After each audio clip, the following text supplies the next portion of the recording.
befundisi omama abantu abasha kwelihle igama lenkosi yethu Jesu Kristu waseNazaretha. Umama umthetho uMaZulu lo ozodumisa abazalwane kunezwi nje elivukayo enhlizweni yami elapha kuJeremiah 22 uverse 21 elithi ngakhuluma kuwe usenenhlanhla kepha wathi awulizwi izwi lami. Lelo zwi lihleli kakhulu enhlizweni yami bazalwane kulezi insuku. Ngiyamdumisa uNkulunkulu, ngiyambonga ukuthi ukhulumile kumina ngisenenhlanhla. Nathi bazalwane engathi singasebenzisa leli thuba lokuthi uNkulunkulu akhulume kithi sisenenhlanhla, akhulume kithi hambule izwi leivangeli leqiniso. Usho omunye umama bekade emlala wathi besikade sihamba sithi siyakholwa kodwa singazi ukuthi sisalahlekile. Sizodumisa kakhulu bazalwane uNkulunkulu, simbonge, siphakamise amehlo ethu kuye. Elithizwe lapha kuncwadi kaDavide, uDavide athi ngiphakamisela amehlo ami ezintabeni, athi lapho usizo lwami luvela khona. Sizoqhubeka bazalwane simdumise uNkulunkulu ngalamhlabeleni othi ngcwele ngcwele ngcwele simakade. Ngcwele ngcwele ngcwele Yeah.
nokuthula emhlabeni kubantu abathokozelwa kuye uJesu Kristu inkosi.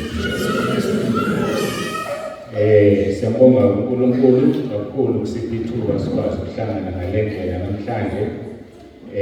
Qale ngokuthi ngixolise ngineceleni ngiyabona kufanele ngilaphakathi nendawo. Inkinga yami nje ilokhu ngihlonipha obaba odinambe umshini wami phambi kwami. Ngineceleni-ke ngiyaxolisa kodwa ngiyabona ngiseceleni kodwa akekho sithekile ngolokuthi sonke siyabonana. Angithobeke-ke ngibingelele ubaba Dinambe Khabela babudlongo. Siyabonga siyabingelela nakumama ukuba nesimeme sifike kuleli holo namhlanje. Ngixoliseke ngabange ngisathola ukwazi ukuthi-ke babudinambe hamba nobabubani ngiyabingelela baba. Babuzulu Makele. Owuzungu Manzini kwabili. Ngiyabonga baba, ngiyabonga babuzulu. Sibonga kakhulu ukuba nobaba bendawo sizizwa sihloniphekile nathi sizizwa siphephile endaweni yaseNkawini. Ngiqhubekele ngibingelele abefundisi bonke abakhona sesibabonile besibingelela siyathobeka kakhulu. Ngiyabingelela kakhulu ngibonge nje ukubabona bale emshwathi umama uBishop Gwala nomama umfundisi uNxesi. Abantu mase kufanele bazisho la sebemla bafuna ukuzisho. Siyabonga kakhulu bona nobaba umfundisi uMthembu iphepha lami ngiyishilo abangixolela abafundisi angiqhubeka ngobabala bonke nginalo iphepha labebabhale khona. Lokhu-ke kuzokwazi ukuthi wonke umuntu ozilela phambili aphume ku-YouTube. Noma-ke kune-challenge khona abathelela banqamuka umshini-ke ifoni isigcwele. Ngizamile ukucisha ngaphungula angazi ngizokuyisihlupheni vele iqhamukisa eningi uyigadele kakhulu Musa ngoba kuyijame ine isigcwele.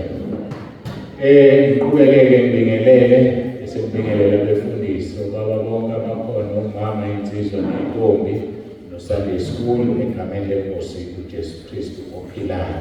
uJesu Kristu inkosi. Kuyintokozo emangalisayo sigcine ngonyaka odlulela ukuthi siphinde sibuye benginovalo ngisaba ukuthi malini izulu ngabe kuyahambe kanleyo kuyawazi ukuphindela emuva. Kodwa-ke uNkulunkulu-ke wasihlonipha-ke labalela. Kodwa-ke siyafisa ukuthi abuye aqhubeka alinise imvula yakhe ngoba seyidinga imvula kakhulu.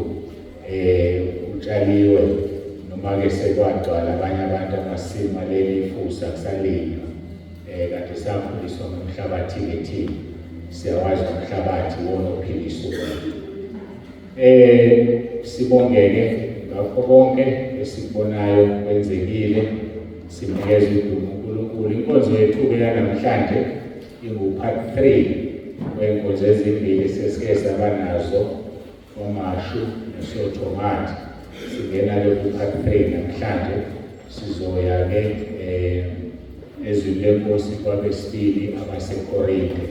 Angizuthetha nje isikhathi umuntu akhulume indaba nenganekwane sekuyisikhathi sethu sifikele izwi la. Ngiyacela ukuthi ngikhuleke egameni lenkosi. Noma ungawuyeka nje umshini wakho ngoba awuzukwazi ukungibuza mhlawumbe ungayeka nje ngokubhala.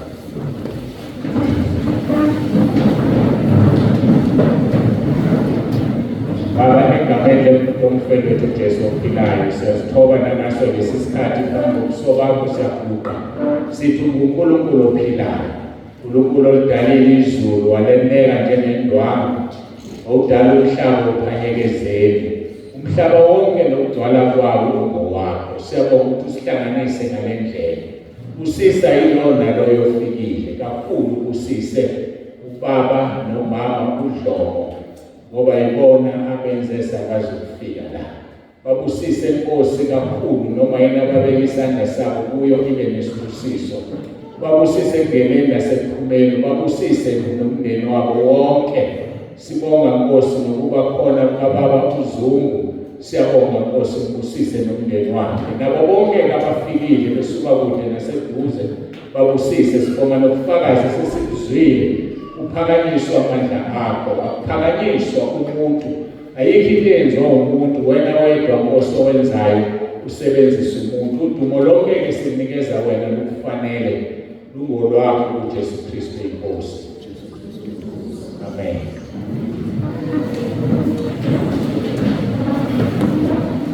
Siyabonga kakhulu-ke kuyafika ukuthi angidlule kuleyo ndawana ngoba igama lami liphathekile la abantu abebemi la. Ngihlale ngisho-ke ngizosho namhlanje ukuthi uJesu ngelinye ilanga ngene eJerusalema wathuma abafundi bakhe ukuthi abahambe bayothulula imbongolo bazoyifica iboshiwe. Uma abanikazi bayo bebuza ukuthi nisaphi imithi inkosi yayidinga, bayithulula-ke le mbongolo bayiletha kuJesu. Uthe uJesu engakagibeli bandlala izingubo phezu kwayo, bayindlalela ingubo le mbongolo, baphinde bandlala ingubo phansi lapho izohamba khona. Mase bendlalile nika lo baba sababandlululo. Mase bendlalile imbongolo lapho izohamba khona. Angikhumbuli ukuthi khona imbongolo kushoyo ukuthi yakendlalela ingubo la izohamba khona. Ayikho futhi imbongolo yakuyambathiswa izingubo. Uphawu lokuthi babehlonipha ozoyigibela imbongolo. Manje-ke engizama ukusho-ke nokuchaza ukuthi-ke lokhu abakushoyo bethi kwenziwa ubaba uNsibanda kwenziwanga uyena. Mina ngiyimbongolo nje ngitshele yilowo mgibele ngeshwaleni ukuthi angimboni bese ngigcina nithi mina cha mina ngenzanga lutho akukho engikwazi ukwenza. uJesu okwazi ukwenza izinto osinikeza amandla wathi masibizela igama izinto ziyokwenzeka. Uze wathi mayihamba wathi nakho konke akwenzile thina esisele siyokwenza ongaphezu kwalokho akwenzile ngenxa yegama lakhe. Ngiyabonga-ke udumo lonke buya kuyena. Sizofunda kabaseKorinte besibili chapter 4 verse 16 sidine ku verse 18. Verse 16 siya ku verse 18. Kufundeka-ke kanje. Ngakho asidangali kodwa noma kubhubha umuntu wethu wangaphandle owangaphakathi wenziwa musha imihla ngemihla. Ngokuba usizi lwethu olululana olungolomzuzwana lwesebenzela isilinganiso esikhulu kakhulu senkazimulo ebiyo phakade. Thina esingabheki okubonwayo kodwa okungabonwayo, ngokuba okubonwayo kungokwesikhashana kepha okungabonwayo kungokwaphakade. uNkulunkulu abusise ukufundwa kwezwi lakhe. Sizokhumbula la ukuthi sikhulumile-ke kakhulu ngaleliya verse 16 elithi asidangali noma kubhubha umuntu wethu wangaphandle wangaphakathi wenziwa musha. Ngachazile enkonzweni edlule ukuthi kukhona umuntu wangaphakathi nomuntu wangaphandle. Umuntu wangaphandle yilo uzohamba phambe athwale inhlabathi ngesifuba, yilo uzohamba phambe uthule kubuyela uthuleni. Kodwa umuntu wangaphakathi uphile kunaphakade. Umuntu wangaphakathi akafi. Engafike umuntu wangaphakathi ngoba uwumoya kaNkulunkulu. Ngesikhathi uNkulunkulu edala umuntu ethi asenze umuntu ngomfanekiso wethu, wathi mayesembumbile umuntu waphefumulela umoya wakhe emakhaleni akhe, umuntu waba umphefumulo ophilayo. Yingakho umuntu engafi. uNkulunkulu akayidali into efile. Ayikho into ekubonayo edaliwe efile. Itshe leli kungethi ngoba thina singakwazi ukukhuluma nalo, itshe liyaphila alifile. Isihlahla siyaphila asifile. Intaba iyaphila ifile. Noma yena masicabanga edaliwe, ayikho into efile edalwe uNkulunkulu, akayidali into efile. Yonke iyaphila. Kuphela ukuthi thina sikwazi ukuxoxa nayo ngoba singabantu, iyona iyuhlobo oluthize lwento. Ngakho-ke uma-ke kubhubha umuntu wangaphandle wangaphakathi wenziwa musha. Ngoba wangaphandle uyaguga, nami nje sengishintshile ngisafani ngiseyinsizwa ngangiyigeza lensizwa kodwa manje yayibona imibili sidonsekile zishintshile iy'nwele zimhlophe uphawu lokuguga lokho. Kodwa kunale ndaba-ke ethi-ke siyaguga ngenxa yosizi esihlangabezana nalo emhlabeni. Lolu sizi-ke lungolwesikhashana lusebenzela isilinganiso esikhulu kakhulu senkazimulo emiyophakade thina esingabheki ukubonwayo. Manje-ke le nkazimulo itholwa yilabo abakhonza uJesu.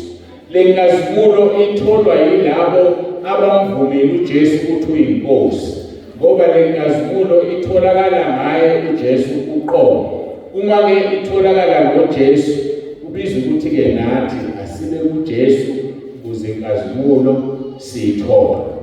Manje le nkazimulo iyona esiyothotshwa ngayo amanxeba. Lithi iBhayibheli uNkulunkulu yosesula izinyembezi ngosizi lwakho lonke ohlangabezane nalo emhlabeni. Ngoba thina sibheki okubonwayo, into ebonwayo sibona lonke lokhu, sibona usizi, sibona inkinga esihlangabezana nazo, kodwa sibheke okungabonwayo kumiyophakade ngoba khona le mpilo engale esingayiboni njengamanje. Ngakho-ke ngishilo ngathi-ke uphathi 1 wokwamashu wale nkonzo, uphathi 2 wabasotho ngathi sithi-ke ngakho asidangali isihloko sale nkonzo noma salezi inkonzo kwasekuyinkonzo yesithathu. Kunenkonzo-ke uma silalela leli zwi be-16, ngakho asidangali kodwa noma kubhubha umuntu wethu wangaphandle ongaphakathi wenziwa musha imihla ngemihla. Kunenkonzo-ke enikezwe umuntu nomuntu phakathi kwethu.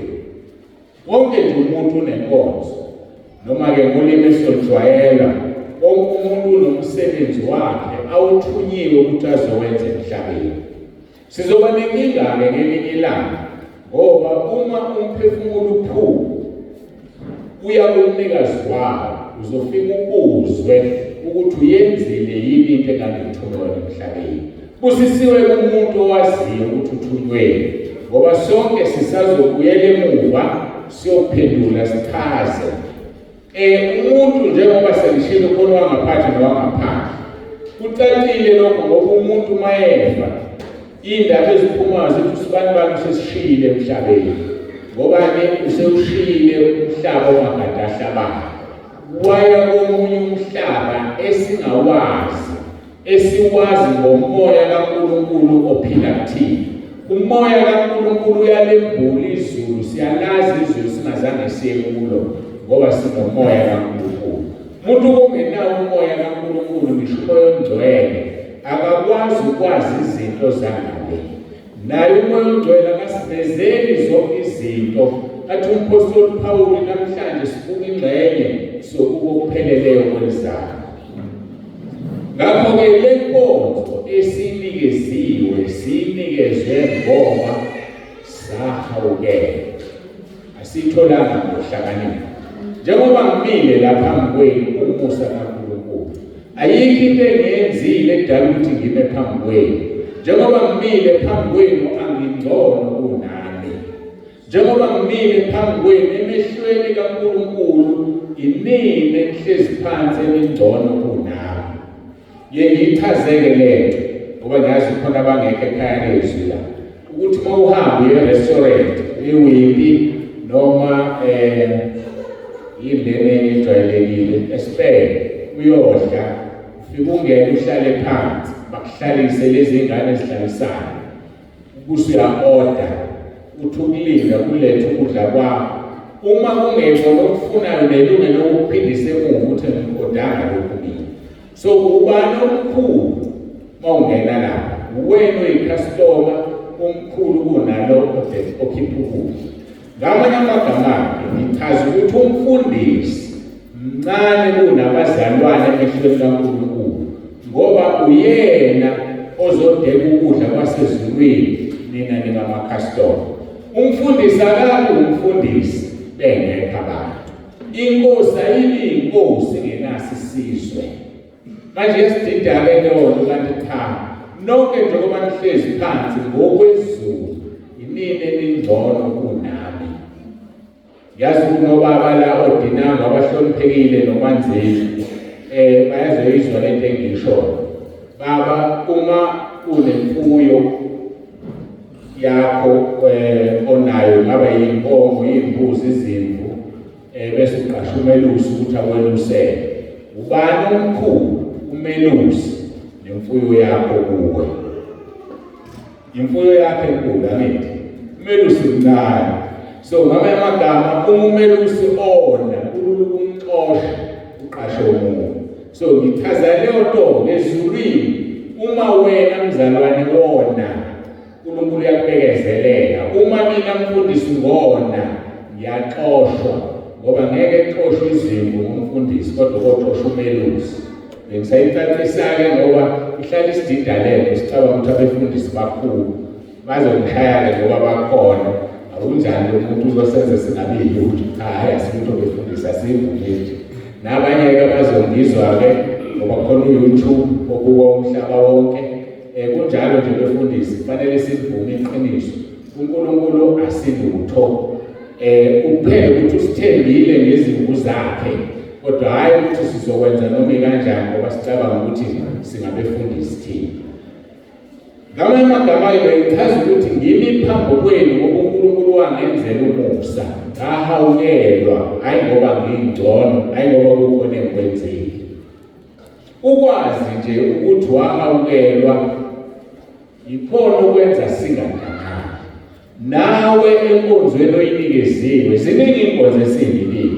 Akusona izokuma phambi kwabantu kuphela. Uthisha unikwe inkonzo yokufundisa izingane ukuze zibe abantu kusasa. Inkonzo leyo. Ubaba ekhaya unikwe inkonzo yokuhola umndeni wakhe. Inkonzo leyo. Umama ekhaya unikwe inkonzo yokusekela ubaba. Inkonzo leyo. Ingane inikwe inkonzo yokuhlonipha umzali ukuze kufike la ikhula khona iphuma inqile. Inkonzo, siney'nkonzo eziningi esiy'nikeziwe. Akusho ukuthi inkonzo yasesontweni kuphela. Kodwa phambi kaNkulunkulu sisazophenduka.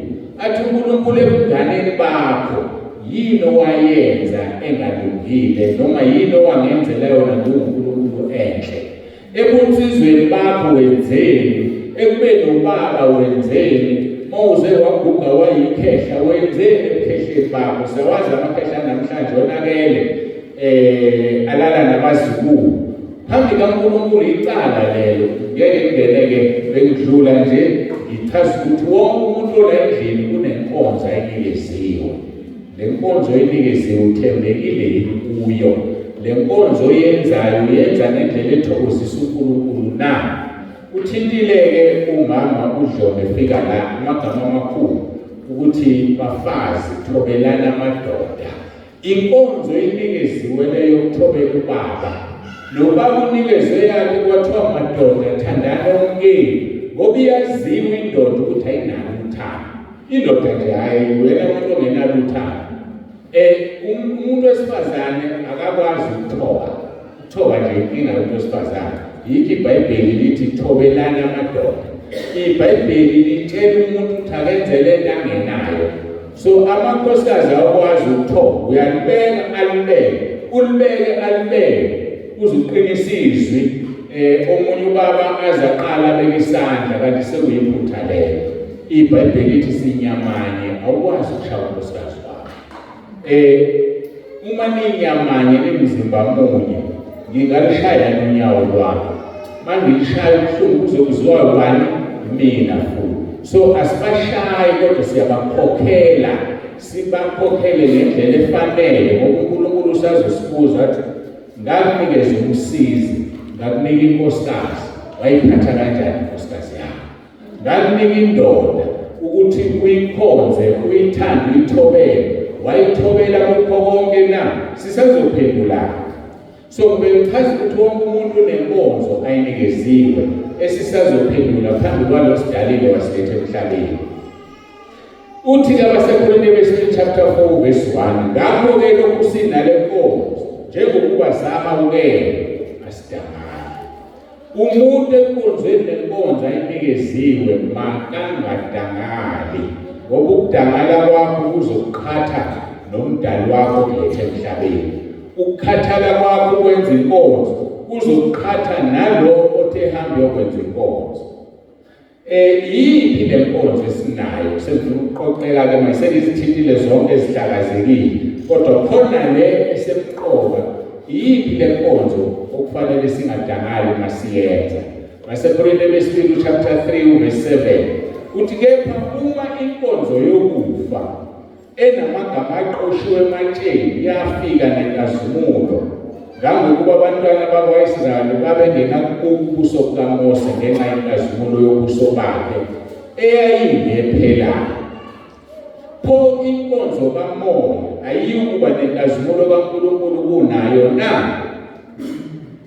La kunoMose owahamba waye entabeni iSinayi olanda umthetho kaNkulunkulu. Uthe umebuya lenkothwa isehlaleni noNkulunkulu izinsuku ezingama40. Uthe uma ebuya uMose wayengaziboni ukuthi usenenkazimulo.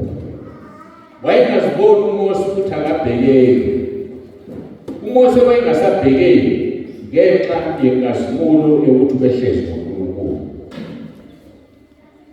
Wayengazi uthi uma efika ubona abantu bayabaleka, uthi uma efika ubona abantu basitha amehlo abo, hawu yini kwenze njani madoda nisangibheki ndoda yakhazimulo yacwebezela. Kwenziwa yini na ukuhlala noNkulunkulu? Sike kukhona beke bakhuluma ngomkhosi la, umkhosi ukuzila ukudla. Mawuzila ukudla usukuhlezi noNkulunkulu. Akulindelekile ukuthi emva kokuzila ukudla amadimoni abonakala edlala ngawe. Akulindelekile emva kokuzila ukudla izinto ezingafanele zibonakala zenzeke emzini wakho zenziwe uSathane, ngoba inkazimulo itholile uzila ukudla ifanele ukumxosha uSathane. Sila endleleni sixoxa ukhona ukukhulumile wathi emva kokube ngene entabeni endlu kaJehova kuyabonelela uhlehle abangani bakhe. Omunye uze wathi usushintshile wena ngikwazi ukuphuma kuleli bandla odlele kulona. Wawungcono ebandleni owawukulona. Angisaqondi nje nini usukhuluma indaba zoJesu Kristu inkosi. Kusho yena ukuthi ingoba kusho ukuthi wayesha. Ngihlekile ngenhliziyo ngoba ngibona ithakazo sekhuluma ngeshumayela esiyakuyona. Yokuthi umuhlezi noNkulunkulu banenkazimulo. Abantu ababuswa yimimoya namadimoni bayaqheleka, bayabaleka bengaboni, babone ngathi wena onephutha kanti awunalo iphutha. Babone ngathi wena onenkinga kanti awunankinga usubethe inkazimulo. Yiyo le nkazimulo uMose athi mayebuya wabuye ekhazimulo ngoba ehlala 40 days ehlezi noNkulunkulu. Lithi izwi besaba ukusondela kuye ngoba wayekade ekhazimulo. Wabayala uMose noIsrayeli ngakho konke uNkulunkulu akukhulumile entabeni. Ngoba mawukade usemkhosini kunezinto okufanele ubuye nazo uzitshela umndeni wakho. Kunezinto okufanele ubuye nazo uzitshela abazalwane. Ungaveli emkhosini ubuye kufanele nathakaze kwenzeke lutho. Noma ngaba unazo-ke zabo kodwa kufanele kube nezinto wena uNkulunkulu azikhulumile kuwe ukuthi ufuna uphile le mpilo ufuna wenzeni. Lithi izwi lenkosi uMose seqedile ukukhuluma nabo wafaka iveli ebusweni wazimboza. Ngenxa ukuthi abantu babembalekela Exodus 34 onengikhuluma ngawo ufike ekhaya ufunde Exodus 34. uMose wathatha iveli wamboza ubuso ukuze abantu bengambalekeli. Wangena entendeni wakhuluma noNkulunkulu, mayekhuluma noNkulunkulu ayisuse iveli. Kodwa umephuma ukuyokhuluma nabantu abesemboza ubuso babo. Kusho ukuthini lokho namhlanje? Abazalwane abafihla izinto abazinikwa uNkulunkulu ebukhoneni bukaNkulunkulu. Abazalwane abafihla ukukholwa kwabo phambi kwabantu. Athi mayethi umuntu ukhonzaphi? Mhlawumbe ubona ingane ethile, intombazane ethile iziphethe kahle, mntanami usondaphi? Hayi mina ashonele. Kanti phumela obani ukuthi ukhonza uJesu ophilayo, uJesu ugcina intombi ibe intombi nto. uJesu ugcina umshado, uhlala umshado uphatheke kahle. Kungabibikho ogebengu omunye. Ubaba uhlezi useGoli uyasebenza, umama wenza izinto ezingafanele. Noma ubaba useGoli uyasebenza kanti umama wenza izinto ezingafanele. uJesu uyawubuyisa umndeni awuqoqe uhlonipheke. Ngikhumbula omunye umama wangapha ePhomoroyi, sasingakaze sibonane ngamehlo. Lo mama lo uyangifonela uthi baba uNtsibande, nginenkinga la. Ubaba wasekhaya usebenza eGoli kade kuyini. Mayesehamba ufika abantu bazothi ngicela insimbi yami leyo. Uthi ngibuza insimbi yami. Hayi usibani ebiza ubaba ngegama lesibongo, hayi ngegama lesibongo. Ungidayisele sephumela obani isibhamu, wathi ngizosithola kuwena. Hayibo akho sibhamu la ekhaya, mina zangashiya isibhamu. Alandule kudlula insukwana kufika omunye nawe uzofuna isibhamu. Hawu amfonele baba zile zibhamu endayisela abantu, mina ngakwazi ukunginikela lutho na. Yingane kunjani? Akekho uJesu kuleli khaya. Uthe kusuka ubaba akasabuyi ngesikhathi abejwayele ukuya ngaso. Ayikamtshele lo mama bese haya sikhuleka abaseRoma 10:9 ngoba ukukhulumayo la ukuthi abasiza nowavusa ingane eyayisithule nengane eyayinembobo enhlizweni noma la yopha. Uyasebenza lo mkhuleko, sawukhuleka saqeda ngase ngiyamkhulekela lo mama. Wadlula amasonto amathathu. Khumbula kahle ngoba naye wawasha. Thelele sine wamfonela wathi baba uNtsibande ngeke uyikholwe into oyenzile kanti uNkulunkulu njani. Usebenza ngaphezulu komuthi. Ngase ngiyamhlela phela umuthi udala uNkulunkulu. Angahlulwa umuthi kanjani uNkulunkulu na. Ayabe seyiphansi. Uthe ngoba ukhulekile ayiphelanga insuku ezintathu wabuya ubaba eGoli. Ubaba uhlezi phansi la ujika nelanga akaphumi ngisho emzini wakhe. Ongazi angathi ngimgqokisa ijazi umuntu. Bamfonela abangani bakhe eGoli bathi akabuye uTheleni ngeke ngisahlezi nonkosikazi wami. Hayi uthi kuqhubeke baze baphumela ubala abangani. Bathi hayibo inkosikazi yaphela eGoli yakufuna phela ithi awusabo ingane. Itsheleni ukuthi ngangichitha isikhathi mina ngihlalele nomkami nengane zami. Uthi ngathula kwaMsibande ngisafuna ukubona mhlawumbe izophela. Yikho nje ngilindele sekuphele 3 weeks. Ujika nelanga ubaba akanyakazi uthi wayethithela isikhathi ngalowo mama bamiyeke phansi. Uthi lo mama kanti uNkulunkulu njani? Uthi mina ke yilo engimkhonzayo ophendulayo. Owakhe imndeni ithule, ubaba hlale ekhaya, umama hlale ekhaya, bahloniphane kube mnandi nezingane zihloniphe. Yileyo nkonzo esinikeziwe singabazali. Ngakho ke yikho singadangana ukumkhonzela uNkulunkulu ngoba usenzela izinto ezinkulu. Ithi ingane idlala utshwala, iphuza idla ama-drugs, sikhuleke simcela ibanga eqela kuyingane. Ithi ingane ingafundi esikoleni ifeyili zama wonke amanje ingazophasa kanjani. Sibizele uNkulunkulu ngegama likaJesu kuye enze umsebenzi. Bethi behlezi abantu bengasebenzi imisebenzi ayisekho kwalutho kwashiswa amafeku. Kodwa mawukhuleka kuye umcele ingane uthola umsebenzi. Yiloyo uNkulunkulu esimkhonzayo. Yikho kungafube ngathi sizilima zamadoda.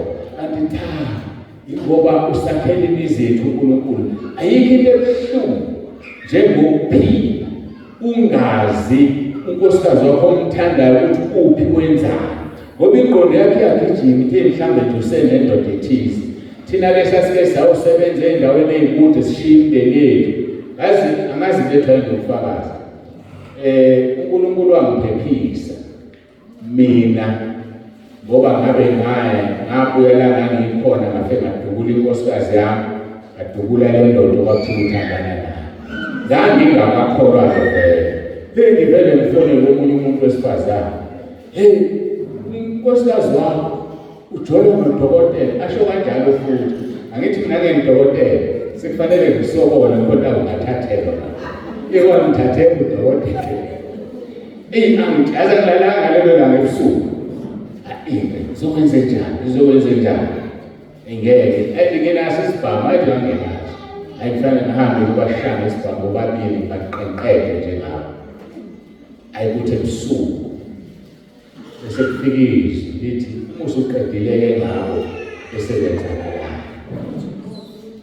ngoba sibuka izinto la ukhohlwe imiphumela yaleyo ngathi uzoboshwa ngohlala ejele bese kuyaphela ukuphila ngomuntu nje wesifazane uhlulwa yini ukuyiphenya le uyibona ukuthi ikhona noma yini yazi ukuthi ekugcineni yatholakala ukuthi lo muntu wesifazane wayefuna mina ufuna mhlukane naye eqamba ngakho lonto-ke uma usukhoba vele wenze njani uthi uNkulunkulu lo mfazi ngamnikeza wena wamdala ngigadele yena ngoba mina angikwazi ukudala umuntu ngeke ngimenzele lutho awubese vele bemnandi enhliziyweni abese kutshela uNkulunkulu athi ngigadele unesaba nawe nkosikazi fulele ukuthi Nkosi le ndoda nayinikwe wena ukwazi ukudala indoda so njengoba nginika yona nje ngigadele yona mina ngikwazi ukuyigada abela igada uNkulunkulu so-ke sikhonza uNkulunkulu esimangalisi kungenxa yale nkonzo ukuthi kufanele senze njani singakhathali ekumkhonzeni uNkulunkulu ngoba sinikezwe inkonzo ngoba noMose ubuso bakhe bakhazimula kanti kuzodlula kuNkulunkulu sithola inkazimulo engapheli inkazimulo engunaphakade ngengixoxa ngithi mina angaze bona mangihamba lapha eJogeni eRichards Bay kunezinto ezinhle ngangayi-understand ekuqaleni ozongichazela uNkulunkulu ayibona mangihamba lapha anginqenjeni ukuthi ngihlangane nomlungu athi ngithuka umlungu nami angimazi ngisazami yangiqala yonke yaze ngathandaza ukuthi uNkulunkulu babona mina kuwe abakhulekeli wena bakhulekela mina so umlungu umbone ethi inhlanhla nje ukuthi umlungu ambingelela good morning hayi ngithaza ngiphakamselisana engakwazi uqala ukubona impilo-ke eyenzakalayo uma unjani uma unale nkazimulo engapheli ngoba inkazimulo engapheli ihlala ngaphakathi ayikho ngaphandle uthola ukuthi uyahamba izinto ziyakuthobela indalo iyakuthobela yonke into iyathoba ayithotshiswa wena ithotshiswa yilo Jesu ohlezi kuwena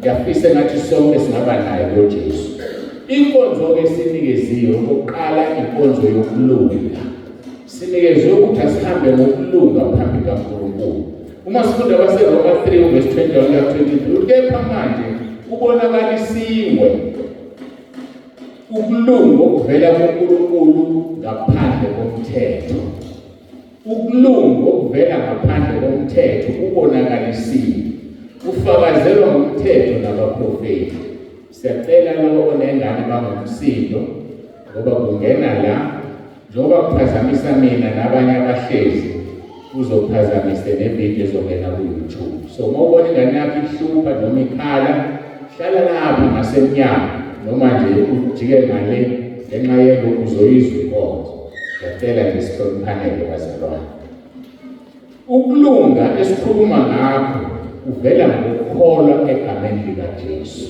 uma ukholwa egameni leNkosi uJesu uba nokulunga okuvela ngokukholwa lithi izwi leNkosi bonke abantu basilalele nje inkazimulo kaNkulunkulu le nkazimulo engikhuluma ngayo le nkazimulo uthi uma ungena ekhaya uthi ngiyifanekise kanje ubaba onodlame ekhaya ey'nganeni zakhe noma kubazukulu noma izinja noma amakati uthi uma ingena esangweni kubaleka izinja ngoba sekufike bani ibhokolo lala ekhaya angithi kunjalo uma umbethe uJesu noJesu ngesikhathi ungena esangweni amadimoni abehlezi la ekhaya ayavela abaleka dawu nansi inkinga yethu wafika uNkulunkulu wasemhlabeni amadimoni asho njalo sibiza uNkulunkulu wasemhlabeni ngoba kusuke kuhlezi uNkulunkulu wasezulwini kuwe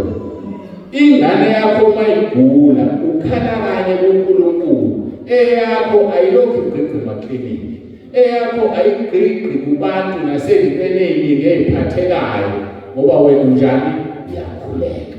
Ukhala kanye kuNkulunkulu, uNkulunkulu ezwe iphilisa ingane yakho. Ukhala kanye kuNkulunkulu ngesidingo osifunayo, umulambile ukhalela kanye kuNkulunkulu akunika ukudla. Akasuke ukunika-ke kohle ezulwini, uNkulunkulu usebenzisa umuntu ngoba vele uma singezihlelwa izinto zasezulwini ngeke sizidle singabaleka.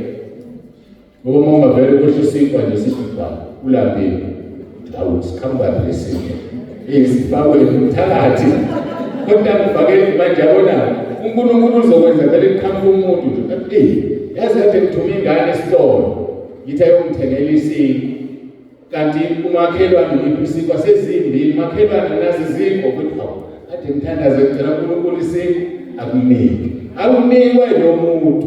uNkulunkulu owenze ukuthi kudidekeke nomama noma lobaba benezifeni ngabesephanisa. Yikho kunenkonzo yokuthi asithandaneni siphaneni izinto. Mawunokuningi kunezikhwama ezimbili zamazambane nikumakhelwane wakho ngoba ulambile yena zozabola amazambane uzokwenza umuntu okuningi qalaze endaweni ubani umaziyohluphekayo ngumniki ngoba ngesikhathi umnika uNkulunkulu uyakubusisa. Ngithi-ke mina uNkulunkulu abantu abanezinto ubafanisa nehozibhayibhi. Ubona le Bible lokuphelela. Uma utshala amaklabishi laphaya amanzi lapha ukuthi impompi uthenga ipayipi, uphuma ipayipi empompini lithatha amanzi lwaselapha. Kahle kahle wena awufuni ukupha ipayipi amanzi, ufuna amanzi ayephi eklabishini, kodwa wazi ukufika unganikanga ipayipi. uNkulunkulu kunabantu emhlabeni abadalela ukuthi banaka abampofu. Isono sesiceli kwabe kuLazaro esangweni lakhe kuthiwa akakunikanga lutho, uLazaro wayekhalela ngisho ukuthuluke wetafuleni. Lo muntu ucelile ucetshisela ukuthi asize uLazaro. So into nayo ukunika uNkulunkulu ngoba efuna ukudlulisela umuntu ompofu. Uma ungasamdluliseli uzokuphuca kusasa uzoba mpofu ufana nalo yakho. So uNkulunkulu ufuna sithandaneni emhlabeni, uNkulunkulu ufuna sizwane emhlabeni, ufuna siphathane. Lithi iBhayibheli thanda umakhelwane wakho njengoba uzithanda wena. Ngoba uma umthanda umakhelwane wakho ngeke uyenze into embi kuye. Uma umthanda umakhelwane wakho ngeke uthathe inkomo zakho uyifake embileni wakho ebusuku ngoba uyamthanda uyakwazi ukuhlungaza ukuzwa. Uma umthanda umakhelwane wakho ngeke uyidlwengule ingane kamakhelwane ngoba uyakwazi ukuhlungaza ukuzwa. Yebona lo nto le ayikho into ebuhlungu njengengane yakho izokutshela idlwengule umakhelwane. Ayikho into ebuhlungu njengengane yakho itshela ukuthi nithi somakhelwane. Awusehlule ukubona intombi lapha usebona la eduze kwakho ebona lona. So asithandaneni bazalwane masiphile emhlabeni sinikezane uthando ukuthi iBhayibheli kuyisibopho sokuphelela. Ngakho-ke inkonzo yokulunga esinikeziwe ithi iBhayibheli uma wenza ukulunga ungamshayi icilongo njengoba abanye benza. Uma uthengela umbona ukuthi akembethe lo uhambaze umthengela nomuphi izinto usukusho kusasa umbona nje lo ugqoke ingubo ayinikwa yimini asiseli isibusiso. Umbona nje usibantu ugqoke ibhantshi aliphiwa yini usumemezela phela kahlonipheke naye. Ngcono ukusho yena athi ayibafowethu nanokuthi niyangibona nje usibani bakho umnikelo kulungile uma usho yena. Asisumemezele izinto esizenzela abantu ukuze sithole umvuzo kuphi ezulwini. Inkonzo-ke leyo yokulunga uNkulunkulu ayilindele umuntu nomuntu. Ziningi iy'nkonzo, khona nenkonzo kamoya, ukubamba izinto kumoya okufanele uzenze. Uma uhamba kahle phambi kaNkulunkulu ngobungcwele ubamba izinto kumoya ukuthi hawu utshele ubani ukuthi ngiyayidinga lento, utshele ubani ukuthi kunje empilweni yami njengoba kade besho njengomunye ushilo ukuthi wakhuleka engazi ukuthi ukhulekelani kanti ingane yakhe isenkingeni. Baningi ama-cases lawo ukhuleke ungazi ukuthi ukhulekelani kanti kunomuntu osenkingeni odinga lo mkhuleko wakho. Ngakho-ke siyadinga bazalwane ukuthi sihloniphane iyawabe siyadinga ukuthi sihloniphane, siyadinga ukuthi sibe kumoya sikhulekelane. Ngelinye ilanga umfundisi wahambe uyoshumayela ezweni elikude, ngikhuluma ngokuba kumoya. Uma uyoshumayela endaweni angayazi, ntambama une-appointment ubizwe ibandla elithize laleyo ndawo, uyadrayiva vele kufika imvula, kufika isiphepho. Yabona le mvula yenza kube ngathi kunenkungu ingekho, amanzi avala kungabonakali umgwaqo. Ahambe umfundisi, uma ehamba umfundisi akhulume kubazalwane bebandla le alishilo kwelinye izwe, ukhulekelana umfundisi wenu. Bamkhulekela umfundisi, abaza abatshelile uNkulunkulu, khulekela umfundisi wenu. Phela nje banako ukuthi washo ngelanga lokuthi ngesikhathi esukuthi uNkulunkulu baqoqana bamkhulekela, kanti uhamba kulesi asiphela. Wahamba umfundisi wami ukuthi mayihamba ozokuthi akame manje. Vele wahamba. Wahlala emotweni walala, ngasabona impela manje yabona ngibona walala. Yasebusuku lemvula kasayanga le yakhona, evuke ekuseni ethi uyabheka. Njengalapha emnyango yiwa acishe wangena kule ngasabona umntwana. Wajikisa imoto wabuyela emuva, wabafonela ade bizwe khona waxolisa. Zahamba iy'nsuku wabuyela ezweni labo. Mebuyela ezweni labo ewaxoxela abazalwane, kuthiwa lokule esigaba asho babheka idate. Exactly isikhathi uNkulunkulu athini asikhuleke ngaso sikukhulekele, kanti wena usenkingeni kuba kumoya. Umntwana kaNkulunkulu ufuneka abambe iy'nkinga zabazalwane. Umntwana kaNkulunkulu ufuneka abe kumoya abambe iy'nkinga zomfundisi wakhe. Abefundisi bayakhulekelwa bazalwane, akungabi yibona abakhulekela thina kuphela. Siyabakhulekela ngoba nabo bangabantu banjani basenyameni. Ngakho-ke sidinga ukuthi sibe kumoya, sibe nenkonzo yenkazimulo, hayi inkazimulo ephelayo njengekaMose, kodwa inkazimulo engaphelile. Ngakho-ke lokhu sinale nkonzo ngokuba sahawukelwa asidangali. Singadangali nje sizilahlile izinto zehlazo ezifihlile. Asihambi ngokuqina siliphambanisizwe. Abasekorinte besibili chapter 4 verse 1. Bafowethu masingaliphambanisizwe likaNkulunkulu. Masingalenzi izwi likaNkulunkulu lisivune. Mali likushaya livumele likushaye likweqele likuyise endleleni embi. Mali livune ngokuvunekile, hayi ngokuzenzela. Singenzi izinto esinamahloni ngazo mazingezwakala kubantu. Singenzi izinto ezizosenza uNkulunkulu angathokozi ngathi, kodwa sivele zobala iqiniso kaNkulunkulu. Uzincome kunembeza, uphila impilo ongenabahloni ngayo. Lize lithi izwi leNkosi, umkhonzo uNkulunkulu ngokungcwele, uhambele izintandane nabafelokazi, kodwa kungabi isikhubekiso ezweni. Isho ukuthini leyo? Inkonzo ukunaka abafelokazi nokunaka izintandane. Ake ngenze i-example. Nangu umfelokazi ebandleni, ngifuna ukumnaka, angikwazi mina njengomtsibane ukumnaka. Sihlala phansi noma umtsibane, nangu uma usibane ngathi ulambile, awubambe la. Nakho nginamasetshana, umthathe nihambe nothenga esitolo. Ngenzeni mina icashile, ngoba izwe lizokhuluma, umtsibane wajwayelana nalo mfelokazi sewenze njani. So ngamanye amagama uthando lwethu esithandana ngalo alungafaka abantu enkingeni. Uphuza amanzi ngebhodlela likabhiya. Ngoba abantu ababukayo bazothi umtsibane uphuza ubhiya, besingamazi ukuphuza utshwala. Kodwa kadalwa anoyazi ukuphuza amanzi, wafaka ebhodleleni likabhiya. Kodwa abantu balimazile bathini bathi uyaphuza utshwala. So ngamanye amagama singayenzi into eyenza abantu basole ukukholwa kwethu. Uma ngihamba nodadewethu, yimini engaziyo ukuthi udadewethu. Abanye bathi umtsibanda kahambi ngomtsibanda namhlanje hamba nentombi. Uyayibona lona? Akubona bonke abazokuthi ngomtsibanda hey, asisaboni kahle la abese bahlambulula athi hayi udadewabo. khona bangezukusho. So angikwazi uhamba nodadewethu sobabili ahlalela kungowakwethu.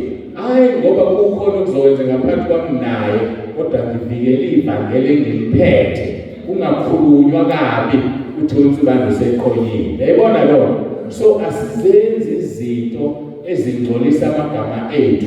Asizenzi izinto ezingcolisa uNkulunkulu. Asizenzi izinto ezingcolisa ivangeli. Esekuthiwa niyababona-ke njengoba kuhlale kukhulunywa kuthiwa befundisi bahambe ebusuku baye enyangeni. Iphutha elikhulu lelo. Yebo bakhona futhi asingakufihli. Kodwa kurongi singcolisa igama likaNkulunkulu. Thina sithembe egameni likaJesu, lona elinamandla ngaphezu komuthi, lona elinamandla ngaphezu kwakho konke. Yabona nje uNkulunkulu ungisizile yangihlonipha, angazi zingaki ingane abantu abangabatholi abantwana ngibiza igama likaJesu sihlale isisu. Kodwa khona izingane ezimiselwa ngemithi. Uthola ingane yakhula lapho isiyahlupha, ihlushiswa yini? Yamiselwa umuthi. Izibe khona wayiwe enyangeni ethize. Angixoxele indaba ngihlale phansi. Iyafika uNkulunkulu uthi angisho, sengizohlala phansi. Abanye bazoyazi ngoba ngijwayele ukuthi uNkulunkulu athi ngikhuluma. Ngikhuluma-ke ngokumisela izingane ngomuthi. Umuthi wenyanga uhamba nemimoya, awuhambi nomoya kaNkulunkulu. Yingakho kufanele sibize igama lalo muntu asilethe emhlabeni. Abazali bethu abawona amadimoni, asizushintsha ngoba sebeshona sibabize ngamadimoni. Umzali akayibona idimoni, umuntu osafa akayibona idimoni. Idimoni ingelosi zikaSathane. Abazali bethu basilethe emhlabeni njengemvilophi. Yabona imvilophi, ufika ufaka incwadi envelope, senakhulala manje senasebenzisa amafoni nama-messages no-WhatsApp. Thina sikhule kubhalelwana nokushela sasishela ngencwadi. So ufika uthathe incwadi uyifake envelophini, ubhala igama lomuntu ufake eposini ehambe. Uma ifika kulo muntu, yazi ukuthi imvilophi idabula noma ikanjani, akanandaba, unendaba nani nencwadi ephakathi emlethela umbiko. Nathi njengabazali sizimvilophi ezilethe izingane emhlabeni. Nabazali bethu baba izimvilophi abalethe thina. Abazuthi uma sebehambele sithi bangamadimoni, abawona amadimoni. Phela ukuthi abasekho emhlabeni, asikwazi ukubakhonza. Thina sikhonza udale bona nodale thina, sikhonza ongaphezu kwakho konke. Ngoba naye uhlezi lapha uNkulunkulu akasakwazi ukusiqusela. Ngoba lithi iBhayibheli akanesabelo sanoma yenenzwa phansi kokuthunzelana. Angibuyeke ngize la ngikhuluma ngokuthi kunomama othize owayewumhlengikazi. Lo mhlengikazi ewumngane nomngane kankosikazi wami. Ngikhuluma ingane wakhe ngisho. Ngikhuluma into eyenzeke. Wabuye unkosikazi emsebenzini wangixoxela. Uthi-ke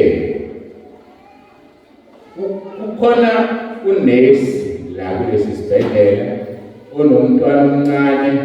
Lo nesi lo uqashe ingane emgadela ingane. So bese kuthi ngelinye ilanga lo mama lo uthanda amasu, uthenga amasu 2 litha. Afike u2 litha ungasekho. Hawu, akhulume nengane kade mntanami phela usishiyela nathi amasi siyawathanda singabakwayo.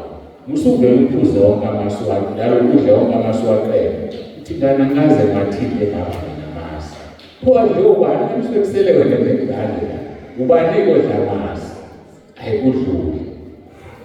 Ngelinye ilanga futhi athenge umama amasi. Awabeke efrijini. Aqhamuka umama eseselwa nengane. Amasi uwadlelani siyawathanda ingane iphiki.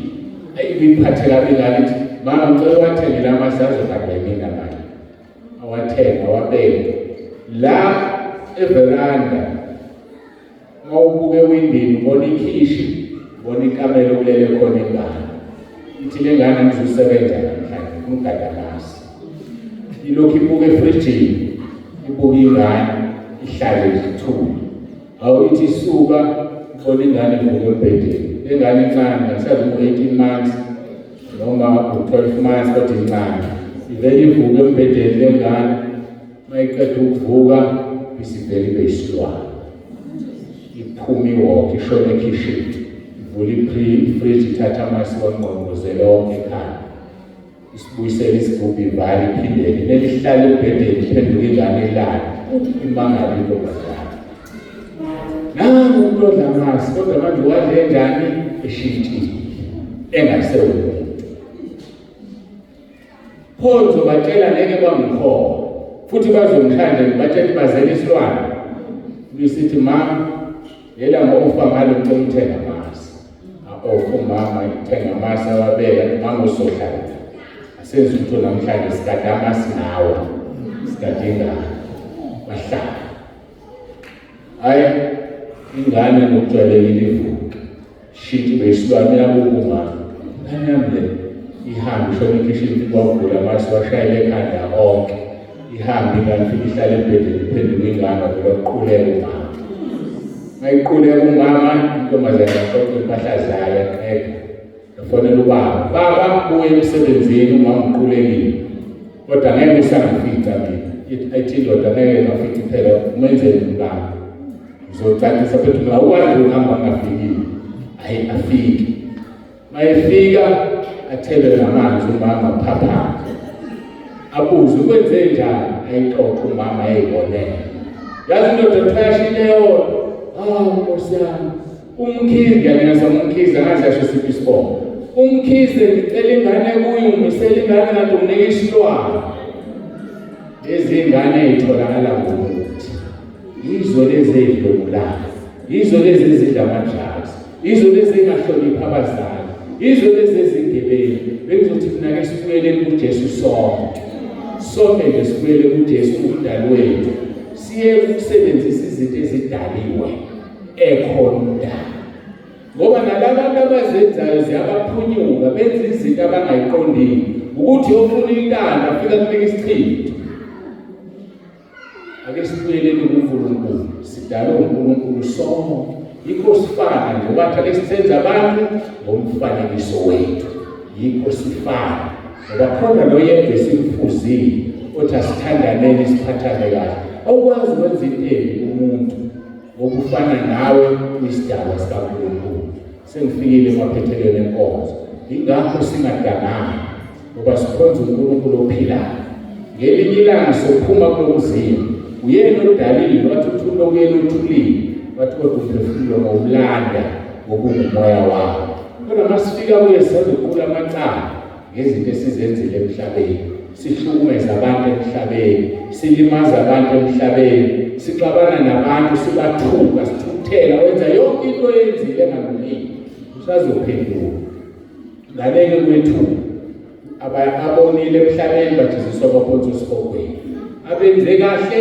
bangeniswe ezulwini babuse lithi iBhayibheli uNkulunkulu yosesula inyembezi zihlupheke esihlangane nakho emhlabeni sengifikile emaphethelweni enkonzo izovula ithuba labathi bayamfuna lo Jesu omshumayela awuyazi bakhulumile abantu befakaza la hayi mina bengihlalele ukuthula uJesu engimkhonzayo uNkulunkulu engimkhonzayo angimkhonzi lo ukuthi uyaphuza uphenduka hayi mina ngikhonzayo lo esithi masikhuleka manje aphendule manje unenkinga manje ixazulule manje ayisazi yiloyo bengimkhonza ngomfuna ngiyacela ngizobhalisa abantu amehlo usukume nje ume ngenyawo khona la ukhona sothandazizwe abaseRoma 10:9 simkhuleke nje usho emva kwami umukele uJesu namhlanje ubone izinto zakho zivuleke ubone izinto zakho zikhanya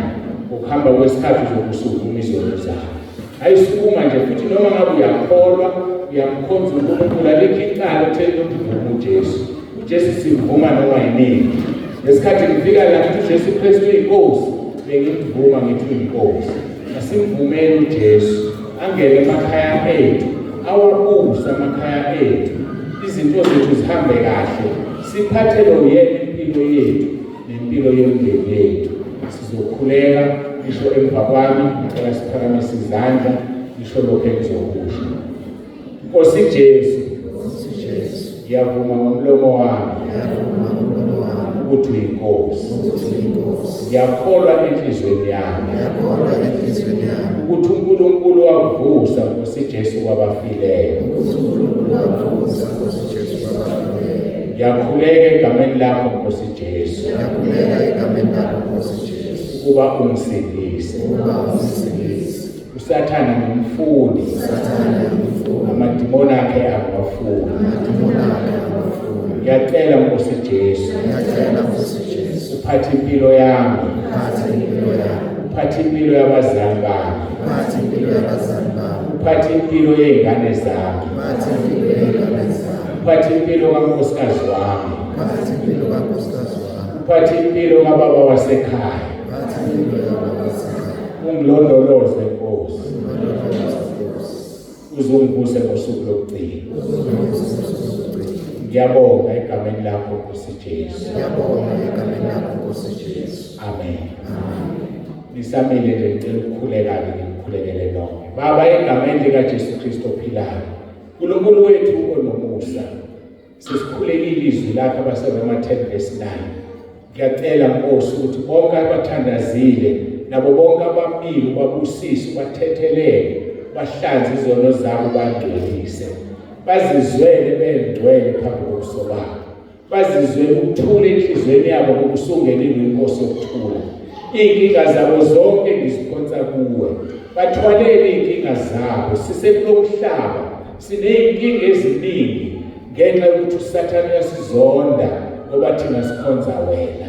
Kodwa siyabonga ukuthi wena unqobile izwe, sikulo sobalisizi, kodwa usibekele umqhele ezulwini, usibekele ikhaya elihle la umuntu ozothi uma uphuma umphefumulo kulo mzimba ogulayo, lo mzimba ogugayo, lo mzimba ophatheka kabuhlungu ngezinto eziningi, sizophuma siyekhaya ezulwini. Inyembezi zethu sizosuka wena Nkulunkulu.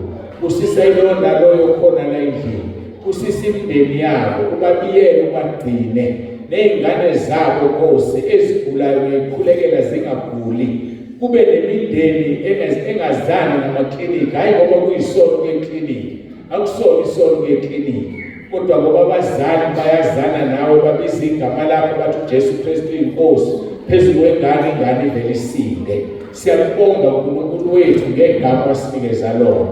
Usisa lona loyo khona la, umnikeze lokho akudingayo. Abadinga imisebenzi Nkosi ngiyabakhulekela banike, abadinga abantwana beshadile baningi abantwana, noma yini abayidingayo Nkosi. Abantu bakho basemhlabeni bahluphekile, baze beye kubantu beze besho abantu bamanga, abaxabanisa imindeni, baxabanise nomakhelwane, bathi umakhelwane uyakubulala bengizange bambona, kanti wena uthi asithandane sonke sizwane. Ngiyacela Nkosi ukufaka umoya wokuzwana, kuphume inzondo, kuphume amagqubu, sibambane, wakha amakhaya, bathandane, iy'ngane zisebenze, zondla abazali, iy'nsizwa zigane, zikhule zakhe imizi ephilayo, ney'ngane zethu iy'ntombazane bakhe imizi ephilayo. Uphume umoya wokungcola, umoya wokuphinga, umoya wokufele, ngoba Nkosi abantu abenza lezi zinto abanayo indawo ezulwini. Siyabonga ngoJesu Kristu inkosi ephilayo. uJesu Kristu uyinkosi. Amen. Siyabonga kakhulu sengahlala. Bona okuthiwa bayagula badinga ukukhulekelwa, ngicela beze phambili.